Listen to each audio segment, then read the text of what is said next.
بسم اللہ الرحمن الرحیم۔ حضرت اویس قرنی رضی اللہ تعالیٰ عنہ مسلمان ہوئے، بڑا دل چاہتا تھا حضور سے ملنے کو، آئے بھی 2 دفعہ، آپ نے باتیں سنی ہوئی۔ اماں بوڑھی تھی، ایک ادھر دیکھو میری طرف، اماں بوڑھی ہو اور ماں حکم دے دے کہ نبی پاک کے پاس نہیں جانا، ذرا سننا۔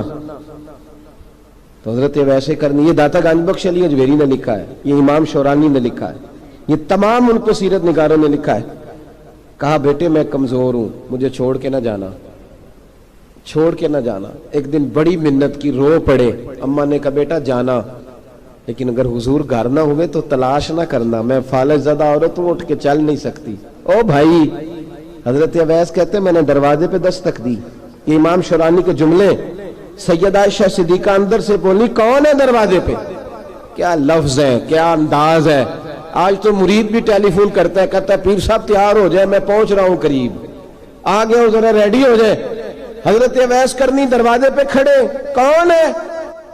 تو بڑی عاجزی، بڑی درویشی، کہنے لگے اماں جی ایک فقیر ہوں، یمن کا رہنے والا ہوں، ایک فقیر ہوں، ایک درویش ہوں، یمن سے آیا ہوں، محبوب سے ملنا ہے۔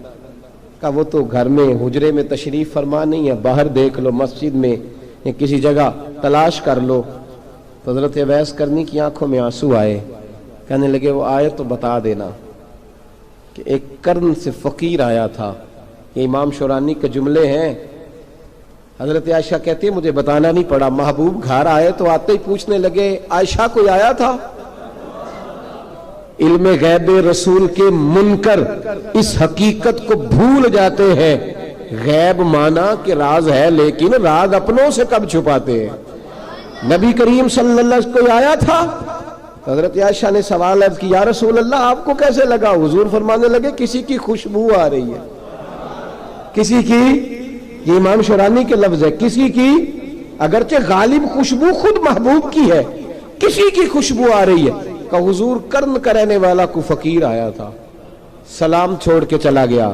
جناب عائشہ کہتے ہیں حضور کی آنکھوں میں آنسو آئے، میں نے کہا حضور وہ گیا کیوں؟ تو محبوب نے فرمایا اس کی ماں بوڑھی ہے، اس کی ماں۔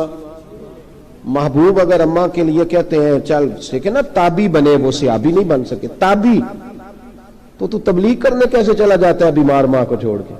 تو پیر صاحب کے ڈیرے پہ کیسے پہنچ گیا اماں کو چھوڑ کے؟ تجھے کس نے اجازت دی کہ ماں باپ بوڑھے تھے اور تو کہے جی میں وہاں جا رہا ہوں، میں نے چلے کرنے ہیں، وظیفے پڑھنے؟ بھئی جب حضرت اویس قرنی اعلیٰ حضرت امام اہل سنت رحمت اللہ علیہ، آپ نے لکھا ہے کہ وہ جو محبوب کا فرمان ہے نا بخاری مسلم میں، رضا اللہ فی رضا الوالد، فرمایا جس کی والد راضی اس کا اللہ راضی، اور جس کا باپ ناراض اس کا، اعلیٰ حضرت فرماتے ہیں 100 ولی، ایک جگہ پہ فرماتے ہیں 1000 ولی ایک طرف بیٹھ کے کہہ دینا کہ یا اللہ اس بندے کو بخش دے، اور اکیلا والد کہہ دینا یا اللہ میرا نافرمان ہے، نا معاف کرنا۔ تو فرمایا اللہ اس 100 ولی کی نہیں مانتا، والد کی بات مانتا ہے، اس لیے کہ حضور کا فرمان آ گیا باپ راضی ہوگا تو اللہ۔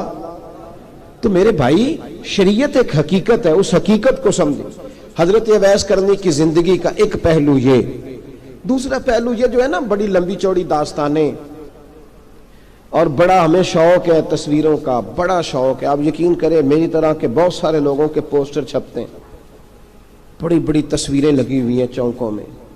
استقبال سب سے اچھا وہ ہے جو قیامت کے دن ہوگا۔ اگر اس استقبال دیکھیں نا، یہاں ہم سے پہلے لوگوں کے بڑے استقبال ہوئے، پھر بعد میں کیا ہوا؟ چلے گئے وہ لوگ، ہم آ گئے، ہم بھی چلے جائیں گے۔ مٹی دیں تے مٹی رہنا ہی، ایویں کا دی بلے بلے، اج مٹی دے اتے بندیاں تے کل مٹی دے تھلے۔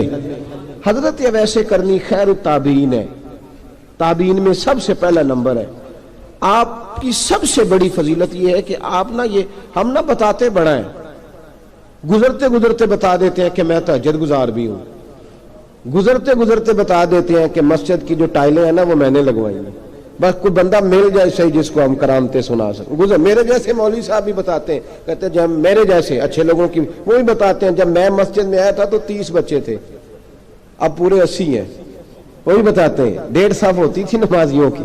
اب بھئی چھوڑو، اگر بچے پڑھاؤ گے تو اللہ راضی ہوگا، کوئی بتانے کی بات ہے، کوئی ذکر کرنے کی بات ہے۔ یہ اللہ رسول کا راز ہے، اس کا ذکر نہیں کیا جاتا۔ خواجہ اویس کرنی رضی اللہ تعالیٰ اپنے آپ کو چھپا کے رکھا ساری زندگی۔ اماں جب انتقال کر گئی نا خواجہ اویس کرنی کی، والد پہلے جا چکے تھے، والدہ انتقال کر گئی تو کسی ایک جگہ ٹھکانہ نہیں رکھا حضرت اویس کرنی۔ میری باتوں کی سمجھ آ رہی ہے آپ حضرات؟ کیوں بھلا یہ کئی دفعہ جو نعرے شارے ہوتے ہیں یہ بڑی خرابی کر جاتے ہیں، اصل کام رہ جاتا ہے۔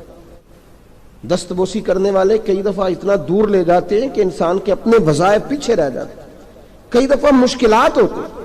اس لیے صوفیاء میں ایک ملامتی گروہ ہے، ملامتی، داتا صاحب نے اس کو لکھا ہے اور اس کا تذکرہ قرآن نے کیا، یجاہدون فی سبیل اللہ ولا یخافون لومۃ لائم۔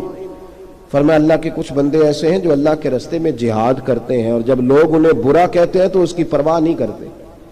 ملامتی گروہ جو کہتے ہیں کہ لوگ اگر تھوڑا سا ہم سے الرجی کریں گے تو ہو سکتا ہے، دیکھیں نا جب آپ کو کوئی برا کہتا ہے تو نفس دبتا ہے، کہتا ہے تو کچھ بھی نہیں۔ حضرت باجزید بسطامی سلطان العارفین رحمت اللہ تعالی علیہ فرماتے ہیں رمضان شریف کا مہینہ تھا تو میں گزر رہا تھا بستان کے بازار سے،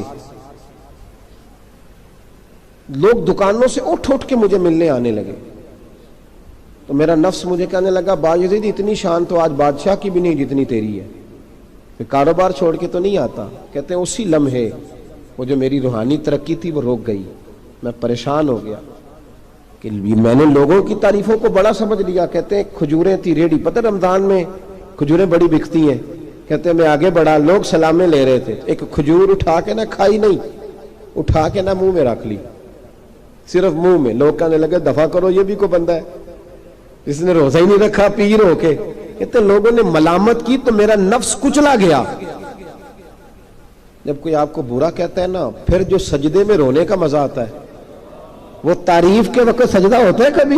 اقبال کہنے لگے نہ بچا بچا کے تو رکھ اسے، تیرا آئینہ ہے وہ آئینہ، یہ شکستہ ہو تو عزیز تر ہے نگاہ آئینہ ساز میں۔ فرماتے میں کھل کے رویا اللہ کی بارگاہ میں، بندے سارے۔ بابا بلے شاہ صاحب فرماتے ہیں ایک دن میرا بھی دل کیا تھا کہ میں اعتکاف کروں پر قصور سے نکل جاؤں، کچھ پیر کہہ کے ہاتھ چومتے ہیں، کچھ سید کہہ کے۔ فرمانے لگے اٹھ بلے آ، چل اوتھے وسیے اور جتھے وس دینی سارے ہی انے، نہ کوئی ساڈی ذات پچھانے تے نہ کوئی سانو مننے، چلو چلے وہاں جا کے بیٹھتے۔ حضرت اویس کرنی کا یہ کمال رہا، جس طرح حضرت باجزید نے کھجور رکھ لی، لوگ برا کہنے لگے، چھوڑ کے چلے گئے۔ فرماتے ہیں جو مزہ اس دن سجدوں میں آیا نا، تھوڑا آگے جا کے میں نے کھجور باہر نکال دی، روزہ بھی نہیں ٹوٹا۔ میرا خادم کہنے لگا حضور یہ کیا کیا؟ فرمانے لگے رب کے قریب ہونے کا ایک طریقہ اختیار کیا ہے، یہ بھی ایک طریقہ ہے اس کے قریب ہونے کا۔